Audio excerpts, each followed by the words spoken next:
Permission போலீஸ்கிட்ட தான் வாங்கியிருக்கோம். போலீஸ்கிட்ட கேட்கும்போது டிஸ்ட்ரிக்ட் ஹெட் குவார்ட்டர்ஸில் 2-3 இடம் கேட்குறோம். அந்த எல்லா இடத்தையும் தரமாட்டோம்னு சொல்கிறாங்க. அப்புறம் உங்கள் இஷ்டம் போல ஒரு இடம் கொடுங்கன்னு சொல்கிறோம். அதுக்கும் மறுக்கிறாங்க.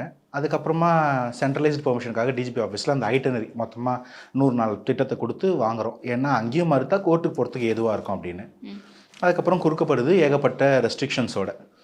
கடைசியாக என்ன சொல்லிட்டாங்கன்னா 10-25லேருந்து 11க்குள்ளே பேசிக்கங்க, மரக்கடையில் பெர்மிஷன், இந்த ரோடுக்கு வாங்க, 5 வண்டிக்கு மேலே வரக்கூடாது, ஏஞ்சி நிற்கக்கூடாது, இதெல்லாம் சொல்லியாச்சு. Okay, accepted. அப்போ சிம்பிளாக என்ன பண்ணியிருக்கணும், அந்த ஏர்போர்ட்லேருந்து அந்த மரக்கடை வரைக்கும் வேறு எந்த வண்டிகளும் விடாமல் மக்கள் உள்ளே வராத அளவுக்கு ரோடை சீல் பண்ணியிருக்கலாம்.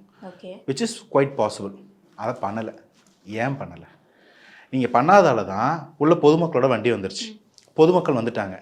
அவங்களுக்கு ரோட் ஷோ பண்ணாருன்னா அட்லீஸ்ட் முகத்தை பார்த்துருப்பாங்க, கை காமிச்சிருப்பாரு, போயிருப்பாங்க.